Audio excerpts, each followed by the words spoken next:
MotoGP moves away from the European season and heads over to the wonderful Mandalika circuit in Indonesia.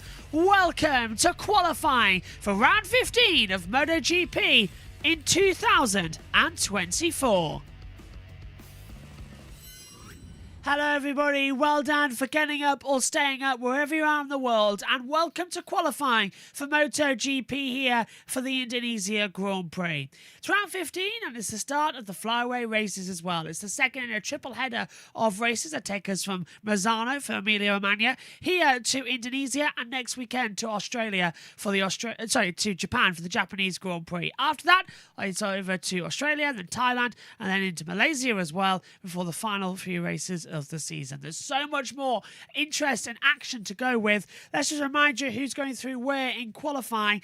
Automatically going through as well into Q2. That's going to be Enea Bastianini, Jorge Martin, Franco Morbidelli, Pecco Bagnaia, Marco Bezzecchi, Fabio Quartararo, Marc Marquez, Pedro Acosta, Fabio Di Giannantonio, and Maverick Vinales. They are automatically through into qualifying 2. Having to go through Q1, however, that's going to be Zarco, Marini, Rins, Binder, Aleix Espargaro, Miller, Nakagami, Raul Fernandez, Mia, Augusto Fernandez, and Alex Marquez after crashing as well. They're the runners who have to go through qualifying 1 when the session starts in a few moments' time. It's going to be a really interesting session.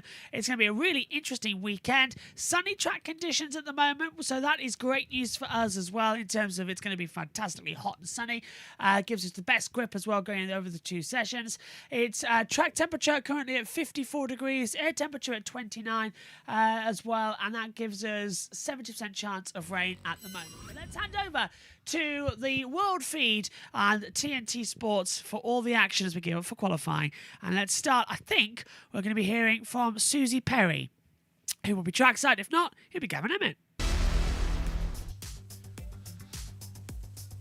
Welcome back to the Grand Prix of Indonesia. We are heading into our qualifying 1 session. You can see on the right-hand side of your screen all those who already made it safely through into Q2, including all of the Ducatis, apart from one man, Alex Marquez, who unfortunately had a crash on his fast lap yesterday, Neil. There he is down in the Gresini garage getting ready to go. And the time actually he was about to put in would have put him up into 3rd or so. So you feel like he might be one of the favourites to go through in this one. But the problem is, it's a pretty stacked field. And we've just seen in that practice session we've just had, the whole field covered by 0.8 of a second. Yeah, it's always quite difficult to call, but this time it is, like you'd say, stick a pin in it. I mean, Aleix Espargaro has been struggling all weekend, but then all of a sudden found some speed. Look at that. Look at that, how cool is that? Yeah, beautiful clear waters down there. And it's like bath water, isn't it? And it's important that he was absolutely covered up as well because the sun is beating down. Just coming up to 10 to 11 here, local time in Indonesia. Thank you so much for joining us at this early hour of the morning back in the UK.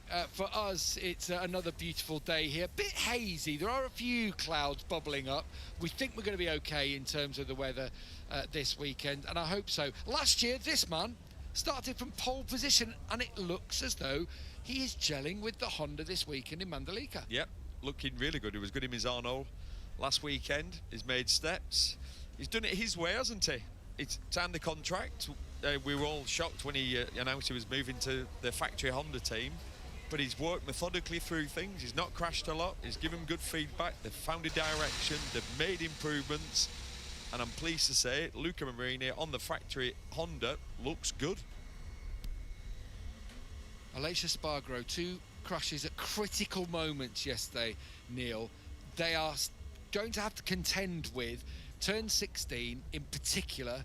Another pinch point, maybe turn 10, but turn 16 is the one that has been catching people out, as we've just seen in that practice session we've just had. If you have just joined us, Jorge Martin himself had a crash in there. Yeah, we've had, is that 5 or 6 MotoGP riders crash on that corner now? Well, I think we've had 6, but 2 of them were Aleix Espargaro. Yeah.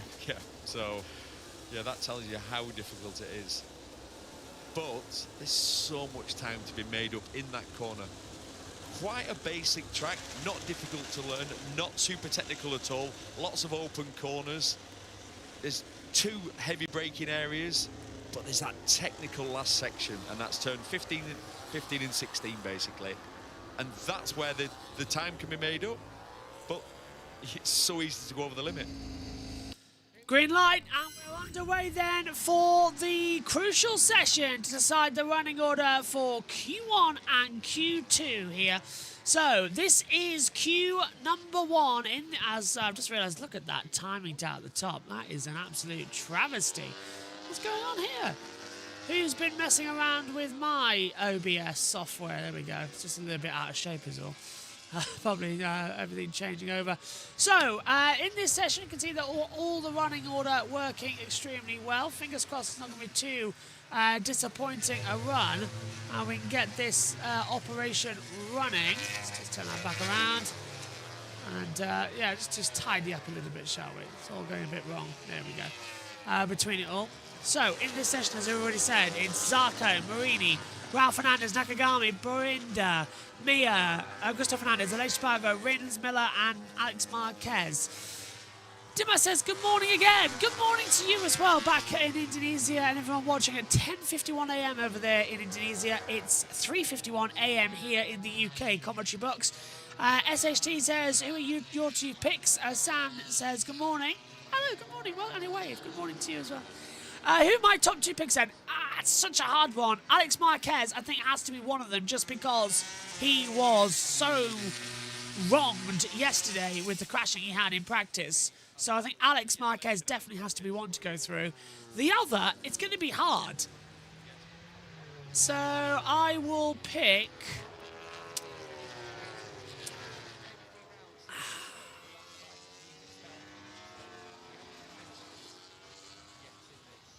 Aleix Spargo. So I'm going Aleix Spargo and Alex Marquez. That's my 2 picks. You jinxed Alex last weekend and he crashed. I did jinx him, but let's see if he's better this weekend overall as well. By the way, anybody who was watching on JBMotorsports 2 last weekend, we are finally got them all sorted. So all the streams that have been on JBMotorsports 2 will be uploaded to JBMotorsports finally. So we've been able to download them, and they're all getting ready to be put on the main channel. So expect a massive MotoGP dump of videos in the next few days as we get back on track then, ahead of the Japanese Grand Prix. Because the Japanese Grand Prix weekend will be back on JBMotorsports 2. I know it's a mess around, but hopefully that'll be one of the last few messes around of the season. Still, Zarco looking okay. Ralph Fernandez up there. Miller, Binder. What's this for? Latte cuts already for Alex Marquez. Track limits. It's not my fault. It's not my fault.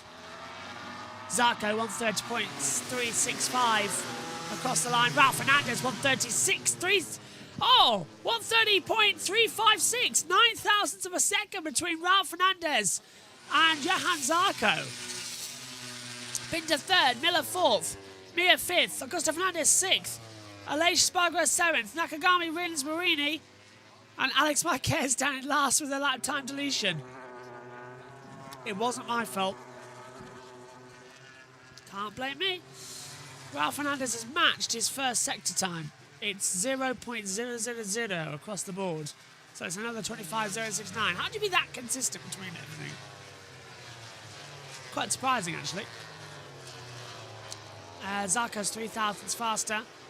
And Aleix has run off the circuit there. Not going to cause a yellow flag, but he's a little bit out of the way and causing a little bit of a track issue. Zarco in there too. So Alex Marquez is the 11th, not the 12th. Ralph Fernandez, 1,000th off at the moment. Rins 300ths faster, 2/10ths faster for Binder as well, nearly 3 between them as well. So this is really strong. Alex Marquez to the top, 130.243. That's more like it. Aleix down in 7th, but improving. Oh, and Binder's really trying to hold that bike in. Mia goes 6th, Nakagami goes 4th across the line. Here it comes. Everybody else, though, over the line together. Rins 2nd. Binder 7th. Zarco's coming to the pit lane. Marini goes 9th. So everyone's just struggling out here at the moment. Fair's fair, I suppose. It's all happening a bit weird. And just trying to hold it all together nicely. Alex Marquez on a 130.243. Ritten's into second. LCR Honda not looking that bad either. No, they're not. Mia Marini getting a little bit better from the Repsol Honda team. That's on the HRC. The LCRs for Zarco in 4th position. Nakagami in 6th, ahead of both of the factories. They have been all weekend though. The development bike seems to just click here for some reason. It's a better runaround for everything as well. Zarco back in to pit lane on the HRC.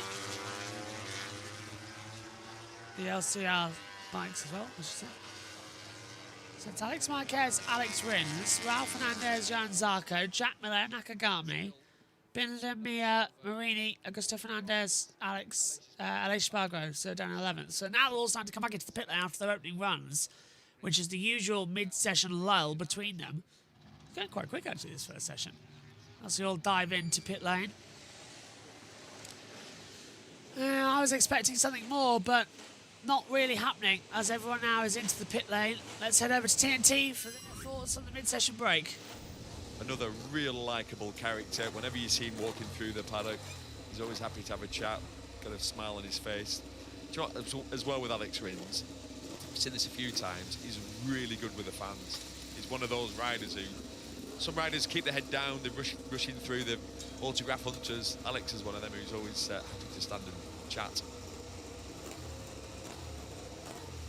As was Tony Arbolino last night. He was walking to the restaurant and we walked past this convenience store and there's kids everywhere and it's just brilliant. It's a fantastic atmosphere.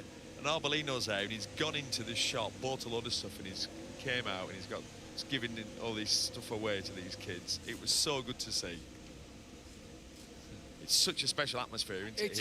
It is because everybody is loving the fact that in their little town, it was an old surfer town on the south coast. They built this racetrack and the world's best of motorcycle racing, a sport that they're absolutely passionate about in this country, and it's on their doorstep and you can see it. It means so much. Everywhere you go, they're like just tapping you, aren't they? Like trying to you remember kids.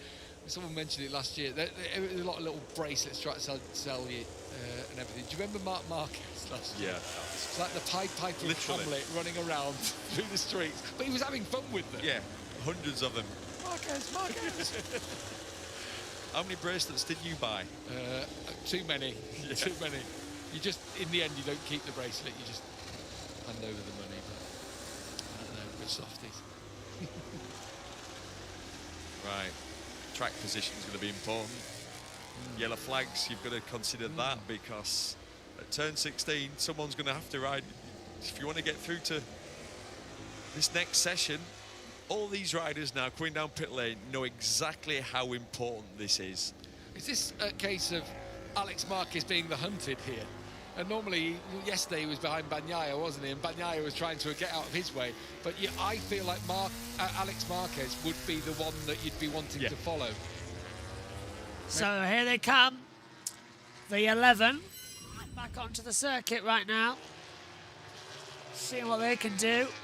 See if there's a difference between them as well that they need to sort of hold together. Wouldn't surprise me, to be fair, if this session ended up in sort of a yellow flag situation to stall everybody out there. But it's going okay at the moment. 5.5 minutes to go then in qualifying number 1, I should say. It's 4 a.m. in the morning. Give me a bit of a break. Mark Marquez watching on. He'll be out in the next session. SHT says this year there are so many dramas off track in F1, IndyCar as well as MotoGP. It's fantastic. Way up! Alex Marquez, Juan Mir, and Augusto Fernandez. I think that might be one of the KTMs. Just slowing right in the middle of the track at the last corner and nearly causing an accident there between everybody. That's got to be done better. Right, now this is the tricky part of the weekend where I have to go from one camera to the other to stand up for the last bit of the session.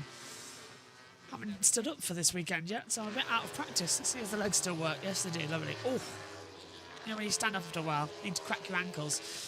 Ralph Fernandez still looking good there at the moment. Soft front rear tyre as well. Everyone's still trying out on hards at the moment as well, like they did in the previous session. So it's not a done deal yet as to exactly what riders want to have. But Ralph Fernandez is finding the time. First sector is a 25.133. Zarco, hard front soft rear tyre. Brand new soft rear tyre for him. He's a 10th up as well. 39,000 in second sector. Ralph Fernandez is a rear twitch as well. He's got brand new soft now. Hello, what's happened here? This is a stopping Brad Binder. Has the chain come off? He's looking down towards that part of the that part of the bike. I think the chain's come off the bike. So Brad Binder might be automatically out of this qualifying session. He might not make it through to the next part. Well, you expect the drama here in Mandalika, and that's exactly what we're getting. Look at Aleix, they're getting a bit better. Let's have a replay of what happened to Binder. Down it towards turn 1. Turns in. Doesn't have a high side. I mean, it doesn't. Yeah, it looks like the bike just cuts out him. Aleix goes top. Zarco goes top. 129.995. Great job there from Zarco. Ralph Fernandez in second. 130.062 between them as we're looking at Binder's lap time. There's a yellow flag out in sector 1. Ralph Fernandez has is P2, but who's gone off the circuit? Yellow flags are out. Now this yellow's going to, it's down in turn 1. Is it Aleix Espargaro? I think it is. He's showing green on my monitor, and Aleix stopped in the first sector.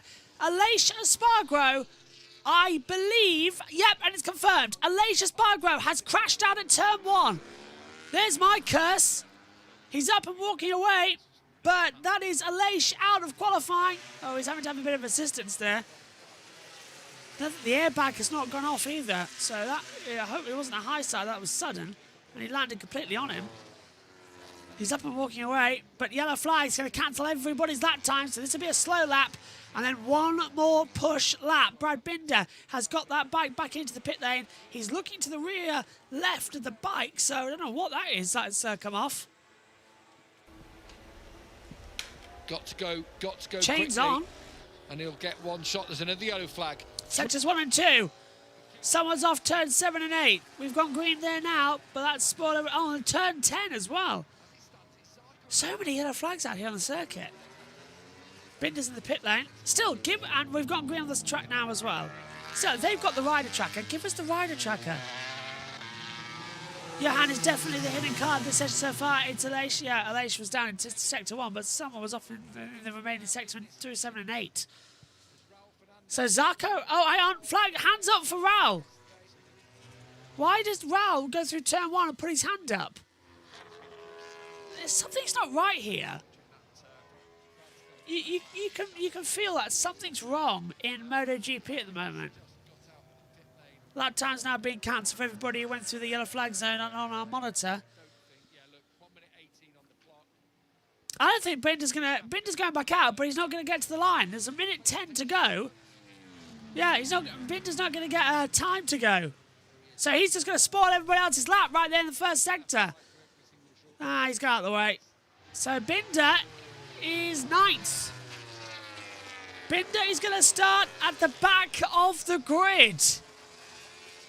Zarco thinks he's done enough. Let's see if that's the case. Alex Marquez is towing Juan Mir out here at the moment. Marquez twinching the bike through the first 2 sectors. Mir holding him in. 69,000. Oh, Alex is down. Alex is down. It's a big one. Alex Marquez crashes out again. And that's both my picks down in this session. That's a big one through turn 7, 8 and 9.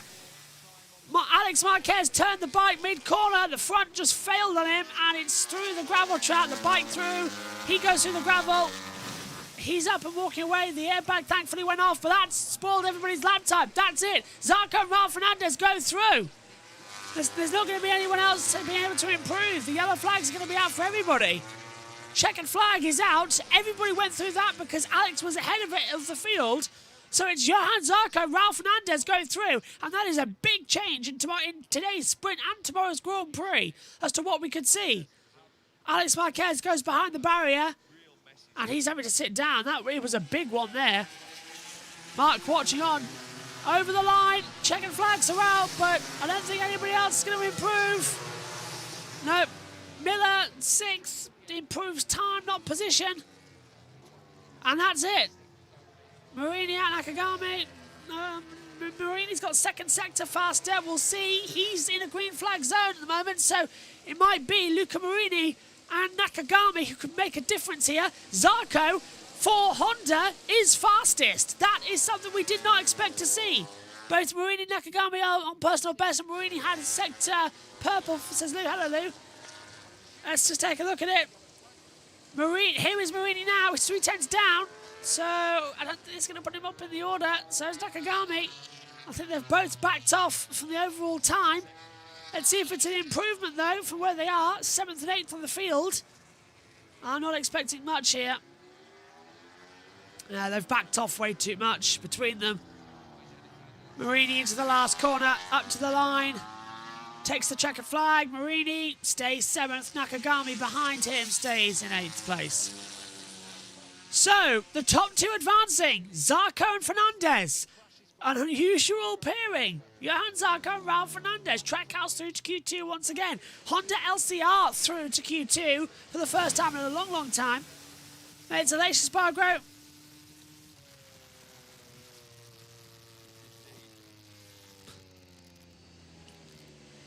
Gearbox failed for Binder. That's what's happened there. I was waiting to hear it. Gearbox failed for Brad Binder, and that's what cost him the running order.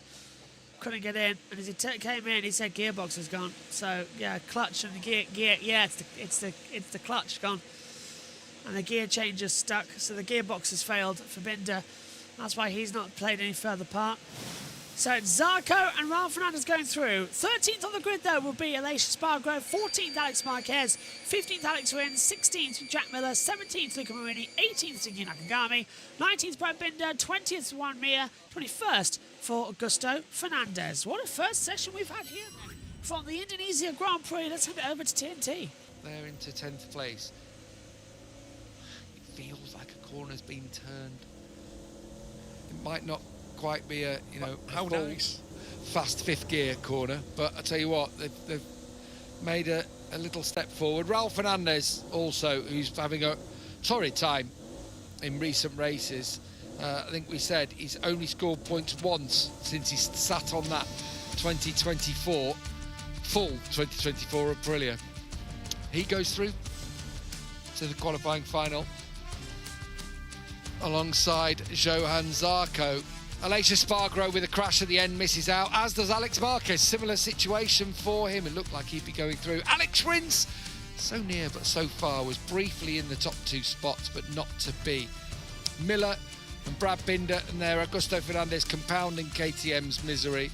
But the Hondas, okay, might not look like it there, but definitely making a step, as are the Yamahas, no doubt about it. What we saw already this weekend, what we saw last time out in Misano, it feels like there's a direction being found. And early on this weekend, I managed to speak to Fabio Quartararo and team boss Maya Merigali. I think it's great. We have been performing a bit better the last 3 races. Hopefully we can still perform better till the end of the season, but I think that we have made a few steps, and I think this race and the next one we will really see how good the steps was or not. It has been very tough because the amount of work we have done, we couldn't touch, we couldn't see, and it was a bit frustrating and also tough. Tough to afford the next race because we were really changing the way to work, taking some risk, things that in the past we never did. But from Aragon, something changed. We had a decent sprint race with Fabio, a good race with Alex. Then we moved to Misano, where we had a test 3 weeks before, and we started from the beginning decently, and especially with Fabio, he was always in the top 6, 7, 8, and yeah, we left Misano with a bitter, happy feeling. You mentioned to us over the weekend in Misano about money, about input coming from Yamaha, and we heard about the V4 over the weekend. What can you tell us about where this is coming from within Yamaha? It feels very not Yamaha. That is part of the new way to work. For me, the V4 engine is the meaning of the committed of Yamaha in the MotoGP, because also when I received the information, I was shocked, because in the past it would not happen. We are basically really at the early stage, so we cannot say anything, but we are now developing 2 different projects in parallel. Wow. It is just showing how Yamaha believes in MotoGP. Has that helped to keep not just the riders, but all your engineers? Has it helped to keep everybody motivated? When we discuss and the negotiation with Fabio, we show him everything, the plan, the picture. And I have to say with some pride that what we told him has been done. One figure was try to get Max Bartolini. One figure was to get independent team, to improve the testing team, and all these things happen. But also patient, because I think that we can make a really great job. But right now we are not where we want.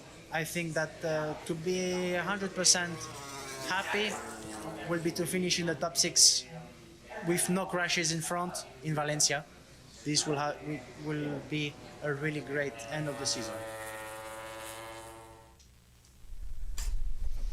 Yeah, there are definitely signs of progress at Yamaha, but what I do like from that there on that last comment from Fabio Quartararo, a top 6 at Valencia is where, you know, sort of the place that we're aiming for.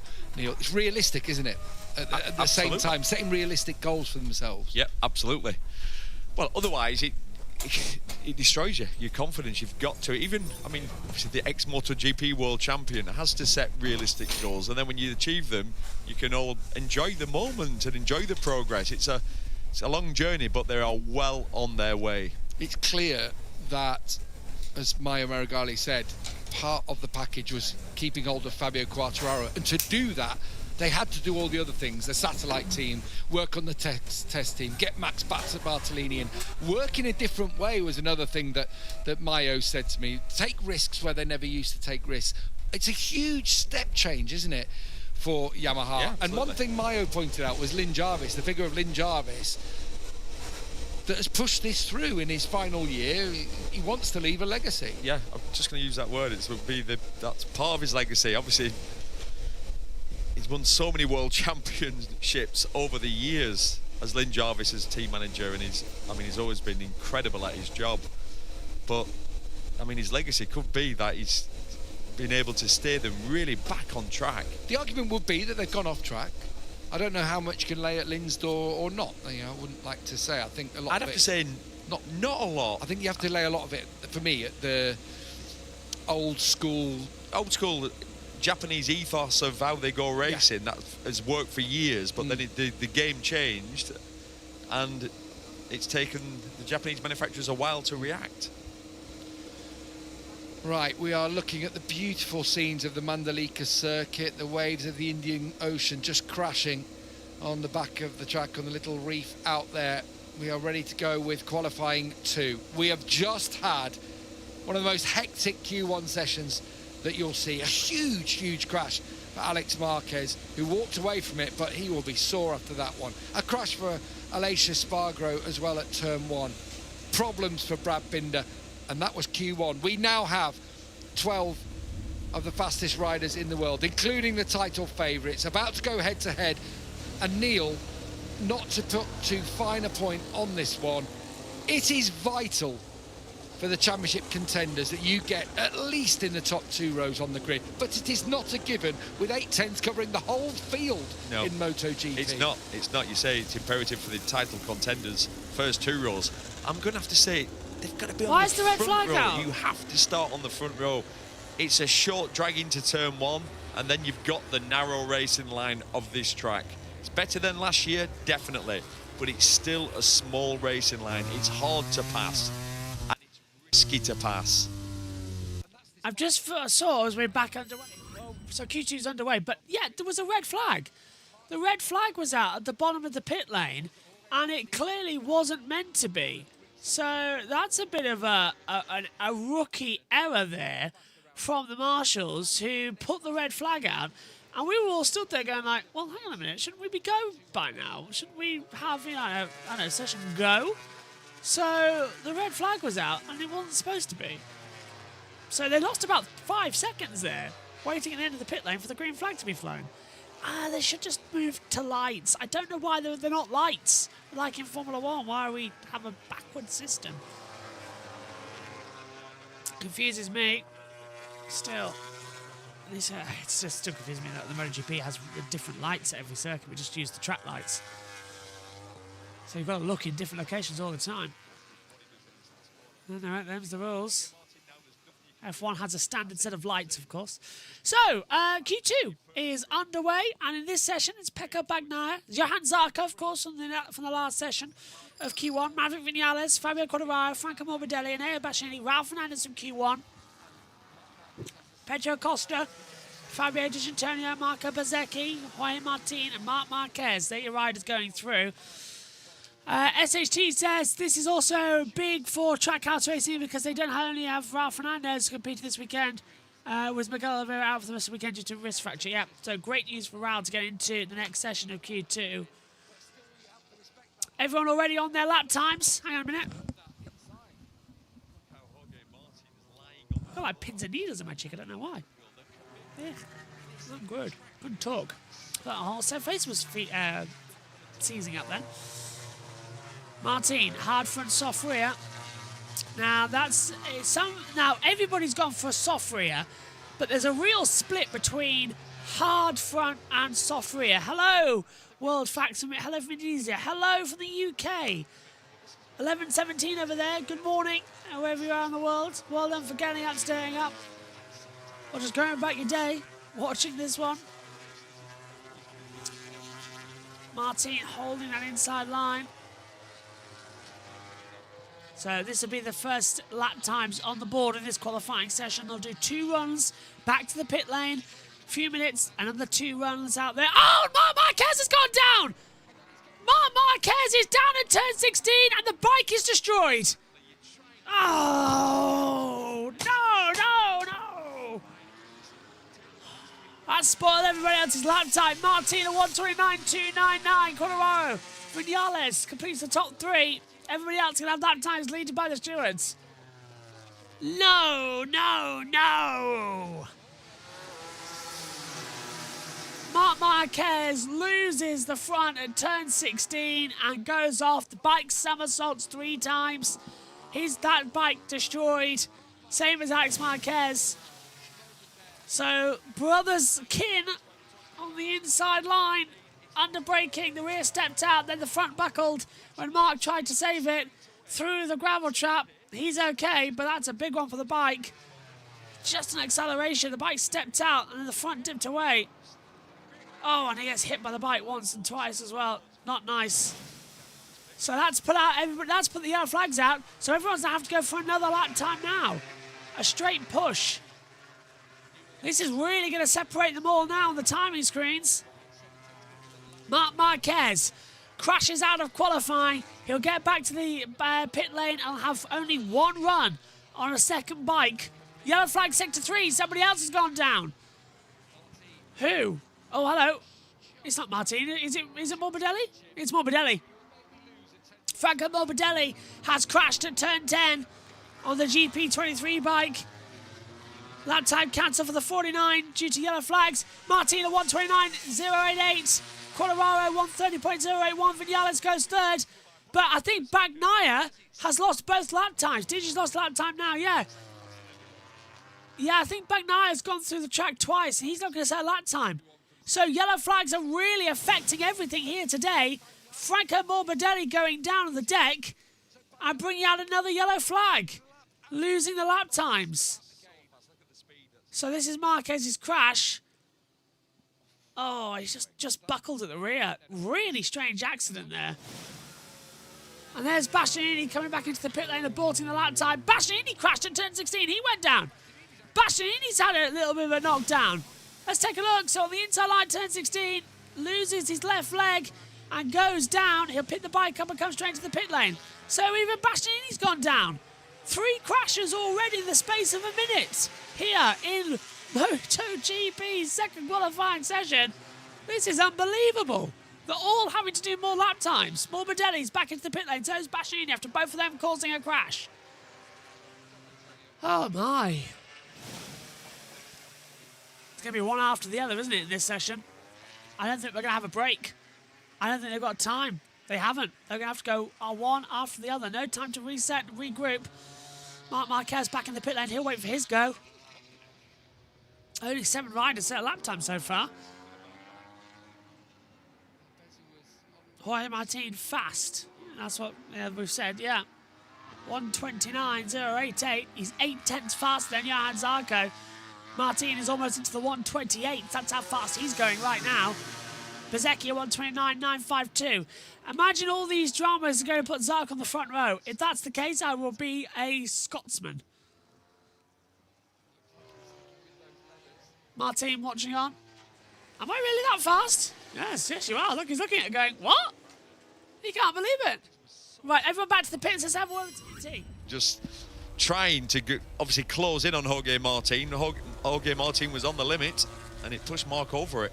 So Bagnaia goes back. He will look at the timing screens. Top left is the one that will say no time set for Bagnaia. Little look of consternation down there. The pressure is ramping up on Pecco this morning. Already, Bastianini quick yesterday. Martin on it, and him far off was putting a little bit of pressure on his shoulders. And now, he still hasn't got time. We've only got 7 minutes remaining. That's the Bastianini crash. Oh, hangs with it. It was a first touch of the throttle on that occasion. Oh. Can he put it behind him now, Enea Bastianini? He's got similar pace to Martin, a little step behind. So, as it stands, he hasn't set a time. He hasn't set a time.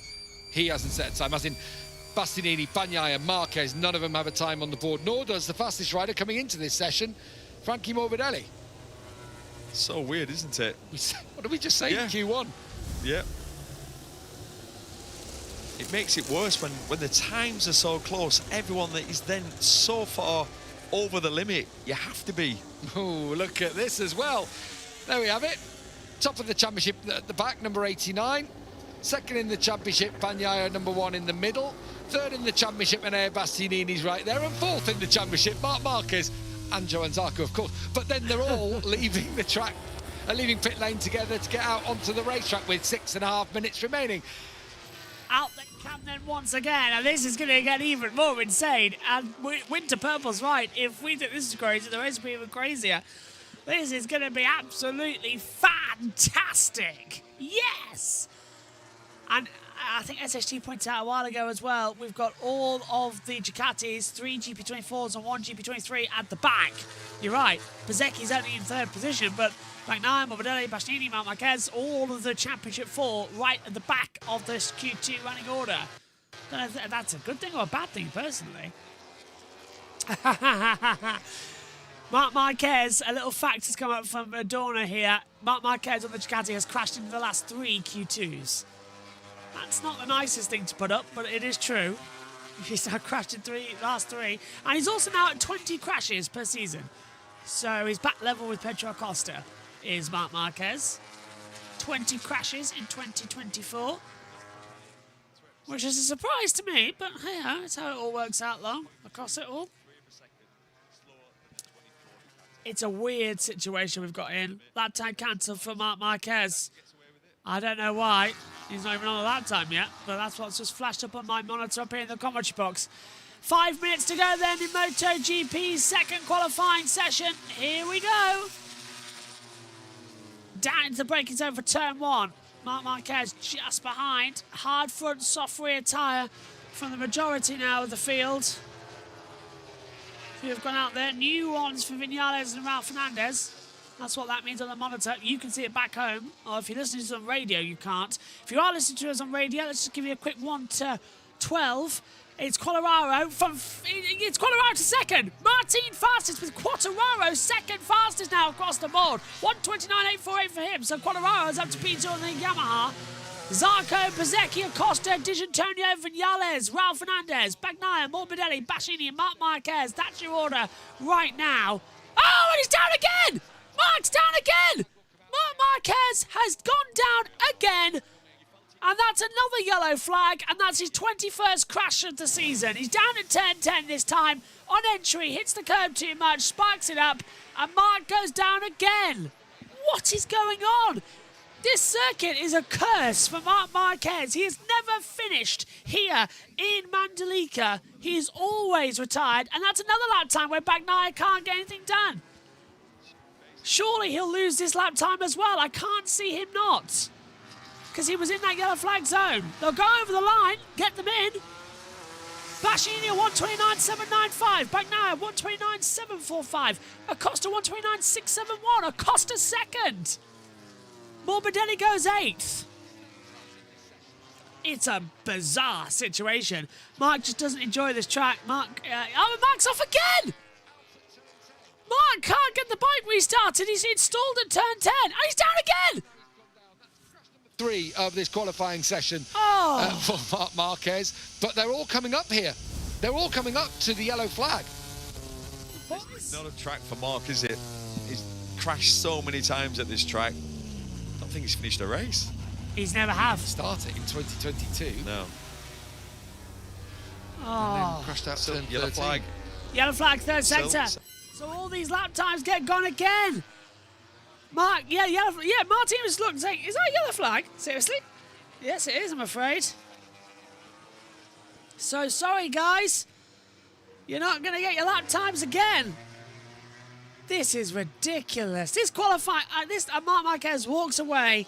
He'll start this race 12th. Both races 12th. Both Marquez's towards the back. Both crashed in qualifying. So much more work to be done. Martin leads by half a second at the moment. Here they come, look, flashing on the monitor. You can see them coming up shortly in terms of lap time deletions. Well. I don't know what to say, but this is probably his worst moment of the season so far, yeah. Marc Marquez going up to the goals going, why? We're all asking that question. Marc Marquez has now got back to the pit lane, but he's got no bikes left. 3 crashes in his qualifying. 22 crashes in this season alone for Marc Marquez. One of them didn't even count. He wasn't even on the bike when it crashed, but that was the rules. It went over. Ralph Fernandez, 11th fastest, goes 11th. Oh, this is going to be interesting. And we saw yesterday that Marty... Oh, yellow flag, sector 4. Who's gone down now? Quartararo's coming to the pit lane. Oh, it's 72. It's Marco Bezzecchi. Bezzecchi's crashed.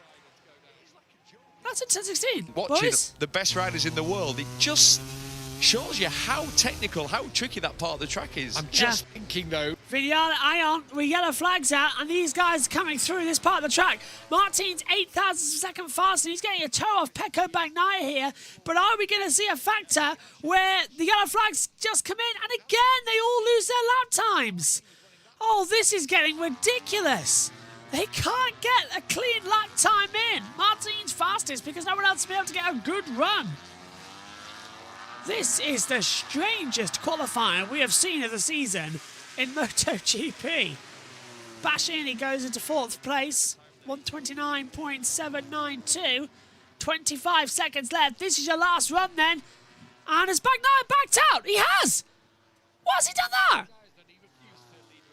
Bagnaia refuses to lead Martin round of the circuit, and now is Martin back out? No. Acosta's backed out. Oh, this is ludicrous. This is ludicrous. The checker flag's out. That's it. Bastianini might do it. Quartararo, I think, has just left the pit lane again. Soft front, soft rear. This is just not working. Oh, Bastianini's going to have to back out. He knows he lost it. He made a mistake. 3/10 down. Well, the strangest qualifying of 2024. The strangest qualifying I think I can remember for a long, long time. Did not expect any of this. Martin Acosta Bagnaia front row. Bagnaia will be 6/10 back to Martin. Ralph Fernandez 11th. Marquez 12th. I don't think we're going to see much change in this session. Bezzecchi still here after that crash. Di Giannantonio across the line. Goes 8th fastest. Marco Bezzecchi across the line. Front row! 1:29.623 for Marco Bezzecchi in the VR46 bike. The 2023 Moto Ducati goes second fastest. That is fantastic. Morbidelli goes 9th. He stays there. Bagnaia's backed out. Quartararo still might do something. Zarco might still. Zarco not improving. Quartararo not improving. But it's a new all-time night record. Jorge Martin, a 1:29.088, 6/10 faster than what we had yesterday in practice for Matteo Bastianini. But it is Jorge Martin who takes pole position for the Tissot Sprint and the Indonesia Grand Prix of 2024. Marco Bezzecchi finishes second. Pedro Acosta is third. Pecco Bagnaia is fourth. Second row. Alongside him is fifth for Neo Bastianini. Sixth Fabio Quartararo. Seventh Johan Zarco. Eighth Fabio Di Giannantonio. Ninth Franco Morbidelli. 10th for Maverick Vinales. And 11th for Ralph Fernandez. And Marc Marquez rolls back in 12th position, having crashed 3 times in Q2 alone. But watch out for Pedro Acosta and Marco Bezzecchi on the front row of the grid. Let's have a look. This time Martin gets away well, but his starts yesterday were not good at all. Front buckled so many times.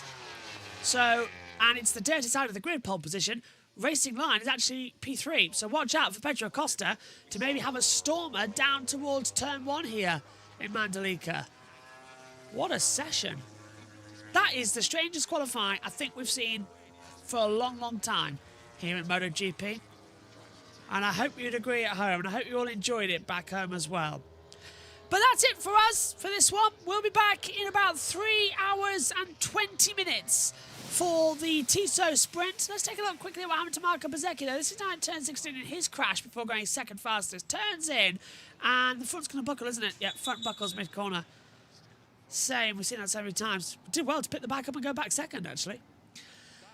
So, that's it from us for qualifying here on JBMotorsports. As I said, we'll be back in 3 hours and 20 minutes for all the action from the Tissot Sprint here in Mandalika for the wonderful Indonesia Grand Prix. Jorge Martin on pole position for Marco Bezzecchi second and Pedro Acosta third. Marc Marquez crashing 3 times and Pecco Bagnaia second row, 4th place. It's a mad, mad weekend. It's going to get even madder. We'll see you later on for the action for the sprint race coming up in 3 hours and 25 minutes time. Join us then. Thanks for your company. Bye-bye.